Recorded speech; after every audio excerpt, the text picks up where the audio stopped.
Mae medal Sir T.H. Parry Williams yn cael ei chyflwyno yn flynyddol yn yr Eisteddfod Genedlaethol i bobl sydd wedi gwneud cyfraniad aruthrol ym myd y Pethe, a'r enillydd eleni oedd Leah Owen. Ac mae Leah wedi gwneud cyfraniad ddiflino i fyd y diwylliant Cymraeg, a hynny fel cantores, fel hyfforddwraig ac fel beirniad, yn arbennig felly yn y maes cerdd dant. Mi eis i draw i Dinbych i gael sgwrs efo Leah, ac un noson arbennig a fodd ei chynnal i'w Anrhydeddu. A'r cwn a'r brain dinistriol i'r hanu. Mae'n gweithio mor galed. Dwi'n meddwl wedi rhoi munud i'w hun i'w ymlacio. Mae gen i rhyw ymarfer parti neu unigolion. Mae'n gosod cerdant i bawb a mae'n heiddi fo. Dwi'n meddwl falle bod Leah fe'n mynd bach yn ifanc i gael y fedal achos mae bobl yn hyn fel arfer ni gael o. Felly da ni'n yn falch iawn bod i wedi gael o ar yr adeg yma. Mae'n arbennig, mae wrth i'r gymaint o flynyddoedd. Mae dal yr un mor frwdfrydig heddiw ag oedd ei cynddechreuodd i flynyddoedd maith yn ôl.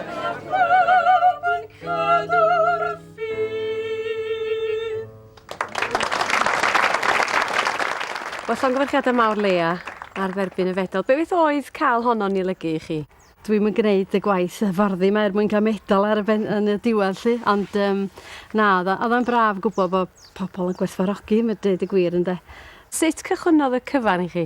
Dwi'm yn dod o deulu cerddorol, dweud y gwir, ond mi o'n i ryw swnio'n pan o'n i ryw 6-7 oed isio piano. A mi gath mam a dad piano i mi am chweffins, dwi'n cofio'n iawn. A wedyn cychwyn mynd i adran yr urdd a mwynhau cael bod yn rhan o gor a parti a mynd i gystadlu ag yn y blaen. A wedyn dechrau mentro fy hun wedyn. O safbwynt yr hyfforddi ta, pryd gychwynnodd hynny? Mi ddoth y prifathro te ryw ddwrnod pan o'n i'n y 6ed. Ac dyma fo'n gofyn fyswn i'n dysgu hogyn bach i ganu. Argian a mi roedd hynny ryw hwb mawr i mi, ni'n meddwl, ym mhrifathro yn gofyn i mi ddysgu i blentyn o.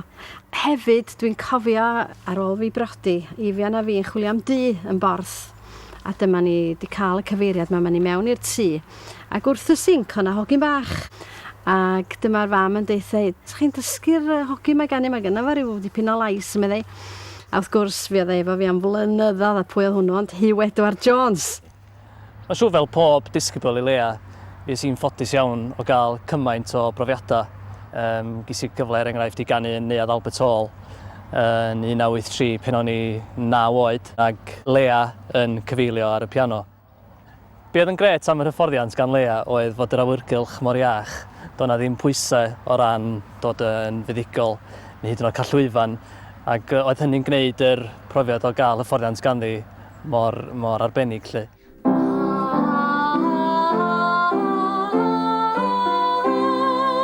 Be di'ch ffordd chi o ddysgu rhywun fel Hughes Jones rwan? Sut ydych chi'n mynd ati? Os da ni'n sôn am ryw gan arbennig, fe di meddwl am ryw stori i fynd efo'r gan a trio creu lluniau fan o dwi wedi gweld cyn heddiw. Dwi wedi gweld fi wneud tynnu lluniau. Dwi eisiau ti feddwl pan ti'n canu hano, dwi eisiau ti feddwl am yr hync neisia bosib. Dod â nhw i mewn hefyd, nid jyst fi'n siarad trwy'r adeg ac yna hyn ac yna llall a dos o yma wan. Ond bod ni'n cyd-drafod. Peidio wneud o'n fwrn iddyn nhw, a mae amser yn hedfan.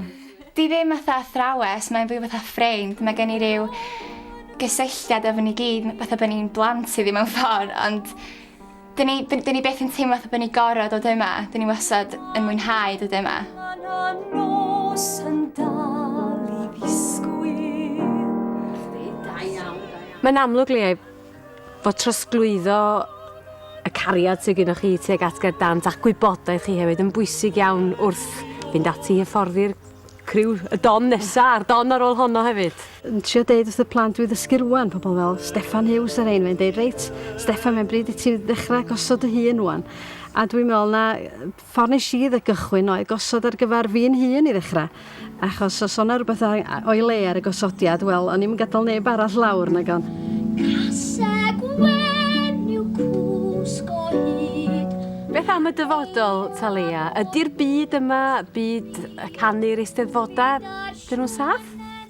Wel, mae yna bobl yn dŵad, yn does dwi'n gwybod falle bod bethau bod nhw'n mynd yn fwy prin, a dwi wedi bod yn beiriadu eisteddfodau bach. Oes mae yna, gyfnodau lle maen nhw'n mynd ar ei lawr mewn ambell i oedran, a falle bod pobl ddim yn barod i roid i hamser yr un fath, ond cefnogwch yr eisteddfodau bach yma. Dyna ydy cystadlu mi. Mae rhaid chi fynd o gwmpas a cael y profiad na, a cael beirniadaeth. Achos, o'r agian ar y cychwyn o'n i'n mynd i steddfod, o'n i'n colli lot. O'n i'n cael dim byd o dadref, dim byd weithiau. Ond, dychwyd, oeddech chi wedi cael beirniadaeth ac oeddech chi'n gwybod reit, mae rhaid i wneud hyn yn well tro nesa. Ac ymlaen â ni, ynde.